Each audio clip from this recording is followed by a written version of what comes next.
Today we are going to learn about second grade ENV session number 3 of chapter number 8. What was the name of our chapter? Yes, more about plants. Right? So in this chapter today we are going to learn about plants with weak stem and some of the parts of plants. Right? So today we are going to learn about plants with weak stems and some of the parts of plants. Right? So in this session we are going to learn this both. So before starting this lecture, let me introduce myself. My name is Drashti Mehta from Saraswati Group of Education. Okay, so students, now let us start. So in the previous two sessions, what we have learned?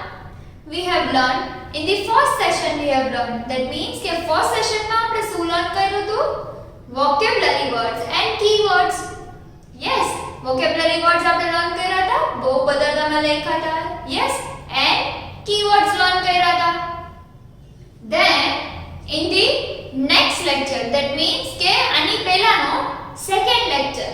First lecture માં આપણે vocabulary and keywords learn કર્યા જે તમે તમારી text book માં લખ્યા હતા. Then we have learned the session number 2, small and big plants. That means કે આપણે session number 2 લર્ન કર્યું હતું. એમાં શું હતું? Small plants and big plants હતા. Yes, થોડા નાના plants and થોડા મોટા plants. Right? So that thing we have learned in the previous session. એટલે last session માં આપણે small plants and big plants, that means herbs and shrubs વિશેનું learn કર્યું હતું. What are the shrubs? Shrubs એટલે શું? The small plant which have woody stem. Yes, એવા plants કે જેની woody stem છે that are known as shrubs. Yes, and then herbs. આપણે herbs વિશે learn કર્યું હતું. શું learn કર્યું હતું herbs નું? The herbs are the plants, small plants which have soft stem. Soft stem hoy ani, right? For example, coriander, mint, that means pudino, and tulsi. Yes, તો આટલી વસ્તુ આપણે લાસ્ટ સેશન માં લર્ન કરી હતી. Then હવે તમારું ઓલું સ્મોલ પ્લાન્ટ હતું એ કેવું છે? હવે એમાં ગ્રો થવાનું સ્ટાર્ટ થયું. મગ અને wheat નહીં ખાતા આપણે, રાઈટ? મગ અને ઘઉં નહીં ખાતા. તો એ મગ એન્ડ ઘઉં ગ્રો થવાના સ્ટાર્ટ થયા. Yes, okay. સો મગ અને ઘઉં ગ્રો થવાના સ્ટાર્ટ થાય છે. ધેટ મીન્સ આપણું ઈ સીડ હતું, રાઈટ? એમાંથી પ્લાન્ટ ગ્રો થાય છે. તો આપણે હવે ઈ જ જોવાનું છે કે પ્લાન્ટ કેવું હોય, ગ્રાઉન્ડની નીચે કેવું હોય અને ગ્રાઉન્ડની ઉપર. ધેટ મીન્સ આ પાર્ટ આપણને દેખાય છે અને આ પાર્ટ આપણને નથી દેખાતો, રાઈટ? બટ એની પહેલા આપણે પહેલા climbers and creepers learn કરી લઈએ. Yes, climbers and creepers learn કરીએ and then after we will start this one. Okay, so students, what do you mean by climbers? Climbers એટલે શું? એક એવું weak stem વાળું plant with weak stems that need support to stand erect. એટલે શું કહે છે કે એવા પ્લાન્ટ્સ કે જે સપોર્ટ જોઈએ, જેને એક ઊભું રહેવા માટે સપોર્ટ જોઈએ, રાઈટ? એવા પ્લાન્ટ્સ ને આપણે શું કહીએ છે? શું કહેવાય એવા પ્લાન્ટ્સ ને? યસ, ક્લાઇમ્બર્સ. કે જે કોઈ એક વસ્તુ ઉપર ક્લાઇમ્બ કરી શકે, એ વસ્તુ ઉપર ચડી શકે, રાઈટ? સો તમને તમારી ટેક્સ્ટ બુકમાં ફોટો આપ્યો છે, જુઓ. ગ્રેપ વાઇન નો ફોટો આપ્યો છે. What is the grapevines? That means vines એટલે વેલ, દ્રાક્ષની વેલ, રાઈટ? તો તમે ક્યાંય પણ જાઓ તો તમે જોશો કે એક ફાર્મ હોય, એ ફાર્મમાં આવી રીતે બધું અરેન્જ કરેલું હોય, આવા રોડ્સ અરેન્જ કરેલા હોય, રાઈટ? તો આવા રોડ્સમાં અહીંયા આવી રીતે બધું અલગ અલગ ટાઈપથી અરેન્જ કરેલું હોય. પછી શું થાય? અહીંયાથી એને ગ્રો કર્યું હોય, અહીંયા એના રૂટ્સ હોય, આમાં જેમ છે ને એવી રીતે અહીંયા એના રૂટ્સ હોય, રાઈટ? અને એ રૂટ્સમાંથી અહીંયાથી આમ ગ્રો થતી જાય અહીંયા આવતી જાય, then એને પાથ આપવામાં આવે, પછી અહીંયા આવે, then અહીંયા બીજું રૂટ હોય, બીજી વેલ ગ્રો કરી હોય, અહીંયા થર્ડ વન હોય, ઈ આમ ચડતી જાય, બધે પાસ ઓન થતી જાય, રાઈટ? સો આ જે હોય આવું જે આમ ક્લાઇમ્બ થાય છે જે, રાઈટ? આવી રીતે બધે પાસ ઓન કરે રાખે. અહીંયા બધે વેલ જ હોય, બધે. that are known as vines, right? તો grapes હોય ને, જે grapes એમાં આવી રીતે હોય, સી જોવો છો તમે? હવે આ જે મેં આમ સર્કલ કર્યું છે ને, that are the plants. E green veils છે બધી. શું છે? green veils. આવી રીતે ગ્રો થાય છે, રાઈટ? તમે તમારા પિક્ચરમાં બી જોશો, તમારી ટેક્સ્ટબુકમાં જે પિક્ચર આપ્યું છે એમાં બી જુઓ તો તમને ખ્યાલ આવશે કે ગ્રેપ વાઇન્સ હોય ઈ કેવા હોય, રાઈટ? એક સિંગલ રોડ આપેલા છે આપણી ટેક્સ્ટબુકમાં, એક લાઈનમાં જ છે બધા, અને ઈ લાઈનમાં ગ્રેપ્સ ગ્રો થાય છે, right? So this is known as grape wine. And અહીંયા પછી આવી રીતે આ ગ્રેપનું આખું ઝુમખું લટકે. યસ, આવી રીતે ગ્રેપ્સ બધી અહીંયા લટકતી હોય. આ જે રેડ કરું છું ને એવી રીતે ત્યાં ગ્રેપ્સ લટકતી હોય. સર્ચ કરજો ગ્રેપ ફાર્મ. શું સર્ચ કરશો? GRAPE grape, FARM farm, grape farm. Grape farm search કરશો તમે એટલે તમને અહીંયા ગ્રેપ્સના ઘણા બધા પિક્ચર્સ જોવા મળશે કે કેવી રીતે ગ્રેપ્સ ગ્રો થાય. YouTube માં તમે જોશો તો બહુ બધા તમને વિડિયોઝ બી જોવા મળશે ગ્રેપ્સના, right? So all that thing are known as climbers, right? વટાણા, that means peas, right? તો વટાણાના બી શું હોય? આવી રીતે વેલ હોય, right? Climbers have the weak stem and they need a support to stand erect. એને ઊભું રહેવા માટે સપોર્ટ જોઈએ. Okay, so that was the climbers. Now creepers. Creepers means what? Creep કરે છે, crack કરે છે, that means ઈ ફેલાય છે. Yes, so plants with weak stem that grows along the ground, along the ground, along the ground. So plants with weak stem that grow along the ground is known as creepers. એટલે એવા plants કે જે ગ્રાઉન્ડમાં ને ગ્રાઉન્ડમાં જ ફેલાતા હોય, એ ઊંચા નથી આવતા, એ ઉપર નથી આવતા, બટ ગ્રાઉન્ડમાં ને ગ્રાઉન્ડમાં જ ફેલાયા રાખે છે, right? So the plants with weak stem that grows along the ground are known as creepers. જે ક્લાઇમ્બર્સ હતા એ ક્લાઇમ્બ કરતા હતા, જે ઉપર ચડતા હતા, એવી રીતે ક્રીપર્સ જે છે ઈ ફેલાશે. ક્યાં ફેલાશે? ગ્રાઉન્ડની ઉપર ફેલાશે બધા, રાઈટ? સો એના એક્ઝામ્પલ જોઈએ તો પમ્પકિન એટલે કે કદ્દુ, then muskmelon, sakatetti or else gourd. That means, what do you mean by gourd? દૂધી, રાઈટ? સો આટલી વસ્તુ છે કે જે ક્રીપર્સ એન્ડ ક્લાઇમ્બર્સ માં આવે છે. ક્લાઇમ્બર્સ મીન્સ જે ક્લાઇમ્બ કરે અને ક્રીપર્સ મીન્સ જે ક્રેક કરે. ધેટ મીન્સ કે ઈ ફેલાય છે, અને ક્લાઇમ્બ કરવું એટલે ચડવું, right? So this was the plants with weak base, weak stem. આ એવા પ્લાન્ટ્સ છે જેની સ્ટેમ એકદમ વીક છે અને એને કંઈક સપોર્ટની જરૂર પડે છે. ક્રીપર્સ છે એને ગ્રાઉન્ડના સપોર્ટની જરૂર પડે છે.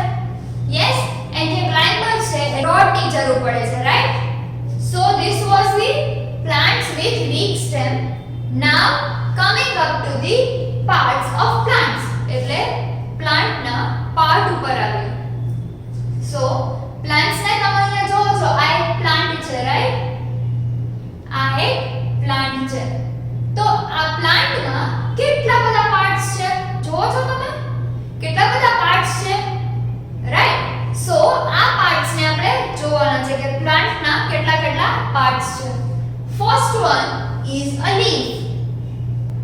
First leaf, right? So leaf શું કરે છે? Leaf or we can say leaves, right? Leaf અથવા તો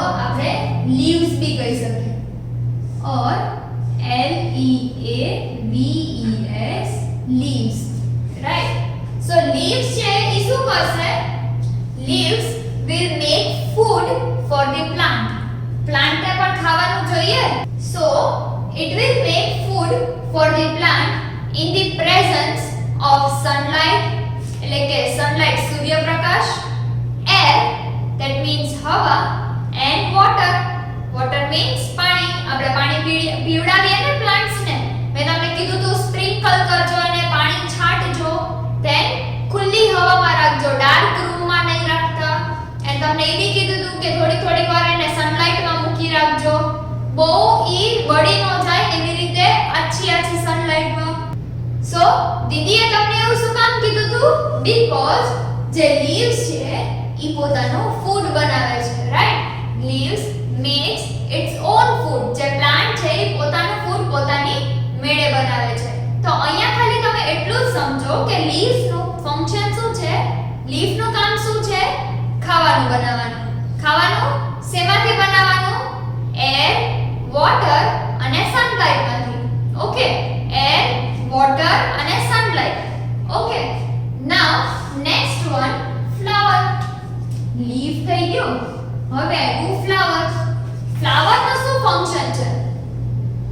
ફ્લાવર આપણને સરસ સ્મેલ આપે છે, રાઈટ?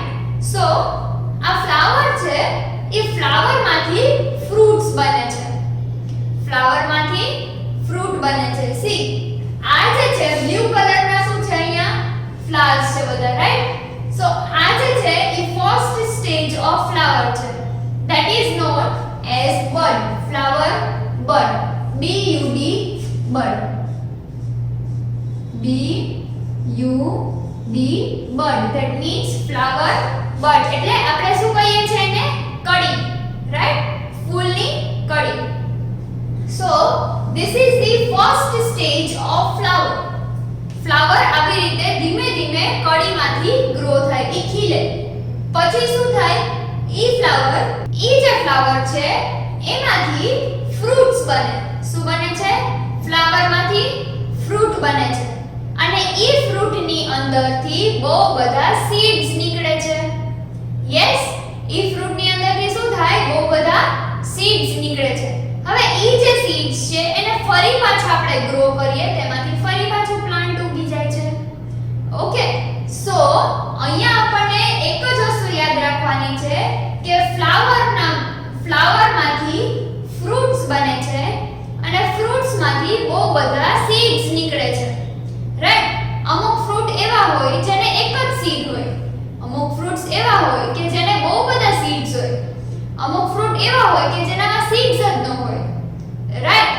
સો આપણે જોઈએ તો વોટરમેલન. વોટરમેલન એક ફ્રૂટ છે, એમાં કેટલા બધા સીડ્સ આવે છે. યસ.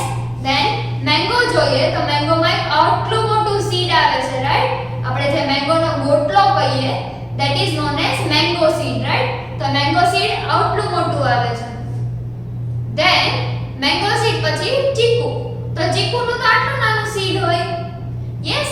એન્ડ બનાના જોઈએ તો બનાનામાં તો કોઈ સીડ જ નથી હોતું, ઈ સીડલેસ હોય છે. યસ. તો અમુક ફ્રૂટ્સ એવા છે કે જેનામાં બહુ બધા સીડ્સ હોય, બહુ બધા બી હોય. ધેન અમુક ફ્રૂટ્સ એવા છે કે જેનામાં એક સીડ હોય, ખાલી એક જ. એન્ડ અમુક ફ્રૂટ એવું છે કે જેમાં કોઈ સીડ જ નથી, રાઈટ? સો ઈ બધા જે છે એને શું કહેવાય છે? Seeds and fruits. ફ્રૂટ્સમાં બહુ બધા સીડ્સ બી હોય, એક સીડ બી હોય. ફ્રૂટ બને છે શેમાંથી? ફ્લાવર્સમાંથી, રાઈટ? ફ્લાવરમાંથી બને છે. એન્ડ ફ્લાવર શેમાંથી બને છે? આ ફ્લાવર બડમાંથી, એટલે કળીમાંથી ફૂલ થાય, ફૂલમાંથી ફ્રૂટ થાય, ફ્રૂટમાં સીડ્સ હોય. યસ. નાઉ હવે આપણે જો ફ્લાવર કમ્પ્લીટ થઈ ગયું, બડ કમ્પ્લીટ થઈ ગયું એન્ડ ફ્રૂટ્સ બી થઈ ગયું. હવે આપણે આવીએ સ્ટેમ ઉપર. સ્ટેમ શું કરે છે? What is the function of stem? Stem નું ફંક્શન શું છે? સી, સ્ટેમ નું શું ફંક્શન છે? જે સ્ટેમ છે એ આપણે અહીંયા આ તો સોઇલ છે, રાઈટ? આની નીચેનું તો આપણને કઈ દેખાતું નથી, અહીંયા તો માટી છે. યસ. તો માટીની ઉપર આપણે પાણી નાખીએ છીએ, ઈ પાણી જમીનની અંદર ઉતરે છે, રાઈટ? ઈ સોઇલની અંદર ઉતરે છે. પછી શું થાય છે? આ જે રૂટ્સ છે, આ રૂટ્સ ઈ બધું પાણી પી જાય છે, ઈ બધું પાણી પોતાની અંદર સક કરી લે છે, પોતાની અંદર ચૂસી લે છે, રાઈટ? તો ઈ બધું પાણી જે પોતાની અંદર જતું રહે છે ત્યાંથી પછી ઈ સ્ટેમ માં આપે છે. ક્યાં આપે છે? રૂટ્સ માંથી ઈ પાણી સ્ટેમ માં આવે છે. જો અહીંયા કનેક્ટેડ છે બે એક જ સરખા છે. યસ, તો રૂટ્સ માંથી સ્ટેમ માં જશે એન્ડ ધેન આ જે સ્ટેમ છે ઈ ધેન ફર્ધર સ્ટેમ માંથી ફર્ધર બધે બ્રાન્ચીસ માં એન્ડ લીવ્સ માં પાસ ઓન કરશે. શું પાસ કરશે? ફૂડ પાસ કરશે. કયું ફૂડ? જે વોટર ના બેઝ માં છે, રાઈટ? જે વોટર જે આપણે આપીએ છે પ્લાન્ટ્સ ને, ઈ પ્લાન્ટ્સ માંથી આ જે રૂટ્સ છે ઈ પાણીને સક કરી લેશે, પાણીને અંદર પોતાની અંદર સક કરી લેશે, ચૂસી લેશે. ધેન પછી ઈ જે રૂટ્સ છે ઈ સ્ટેમ ને પાણી પાસ કરશે. ઈ સ્ટેમ ને શું કરશે? પાણીને પાસ કરશે અને ઈ પાણી બધે સ્ટેમ માંથી બ્રાન્ચીસ માં એન્ડ બ્રાન્ચીસ માંથી લીવ્સ માં પાસ ઓન થશે. યસ ઓલ ઓફ યુ, સમજાઈ ગયું? હવે શું કર્યું?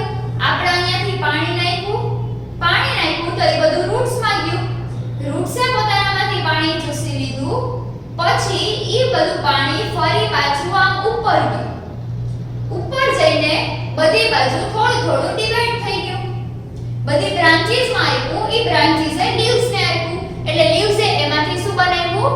ખાવાનું બનાવ્યું, રાઈટ? ઘણીવાર તમે અમુક પ્લાન્ટ તોડો તેમાંથી વ્હાઈટ કલરનું મિલ્ક જેવું નીકળે છે, રાઈટ? ઘણીવાર તમે ફોર સપોઝ ચંપો છે, રાઈટ? ચંપાનું ફ્લાવર છે, એને તમે તોડો ને તો એમાંથી છે ને વ્હાઈટ કલરનું નીકળે. એના પ્લાન્ટની સ્ટેમ ને બી તમે તોડો ને તો વ્હાઈટ કલરનું નીકળે. ઈ જે વ્હાઈટ કલરનું સબસ્ટન્સ છે ઈ એનું ફૂડ છે, રાઈટ? એમાંથી એને ન્યુટ્રિશન મળે છે. ઓકે, સો આટલી વસ્તુ ખબર પડી ગઈ. રૂટ શું કરે છે? પહેલી વસ્તુ પાણીને ઉપર પહોંચાડે છે સ્ટેમ સુધી. બીજી વસ્તુ ઈ સોઇલને પકડી રાખે છે. રૂટ્સ છે ઈ આમ સોઇલને એકદમ પકડી રાખે છે. આપણે કેમ હગ કરીને પકડી રાખીએ આપણા ફ્રેન્ડ્સને, એવી રીતે આ રૂટ્સ છે ને ઈ સોઇલને પકડીને રાખે છે. શું કામ પકડીને રાખે છે? બીકોઝ એની ઉપર એનું ફ્રેન્ડ છે, એની ઉપર આખું પ્લાન્ટ છે, તો ઈ પ્લાન્ટ ગમે ત્યારે પડી ન જાય, ગમે ત્યારે બહુ બધું પવન આવે, બહુ બધું પાણી ત્યાંથી ફ્લો થતું હોય તો ઈ એની સાથે સાથે જતું ન રહે ને, એટલા માટે રૂટ્સ છે ને ઈ એની સોઇલને પકડી રાખે છે કે ઉપરનો પ્લાન્ટ હલે નહીં, રાઈટ? આપણે કોઈને આપણા મમ્મી ડેડી છે એને ક્યાંય બહાર જવા ન દેવા તો આપણે કહેવાય ને પગ પકડીને બેસી જાય, ના મમ્મા મને તમારી સાથે આવું છે, મને તમે લઈ જાઓ, તો આપણે પગ પકડી લઈએ છે ને. યસ, તો એવી જ રીતે આ જે રૂટ્સ છે ને ઈ સોઇલને પકડીને રાખે છે કે ના, હું મારા પ્લાન્ટને ક્યાંય જવા જ નહીં દઉં. ઓકે, એટલે અહીંયાથી પ્લાન્ટને જેવું ન્યુટ્રિશન મળે છે, આપણે પાણી નાખીએ, ઈ પાણી ઉપર જાય, તે સ્ટેમમાંથી બ્રાન્ચીસમાં આવે, બ્રાન્ચીસમાંથી લીવ્સમાં જાય. ઓકે, સો સમજાઈ ગયું સ્ટુડન્ટ્સ આટલું? Okay, so now what you have to do, you have to read the page number 236 as well as 237 in your textbook, right? તમારી ટેક્સ્ટબુક માં જે પેજ નંબર 236 and 237 આપ્યું છે એ ટેક્સ્ટબુક માંથી રીડ કરવાનું છે, as well as દીદી અહીંયાથી તમને એક વર્કશીટ આપી છે, ઈ વર્કશીટ તમારે સોલ્વ કરવાની છે, રાઈટ? ઈ વર્કશીટને સોલ્વ કરીને તમારે દીદીને બતાવવાની છે. But remember one thing, you have to solve that worksheet in your rough book.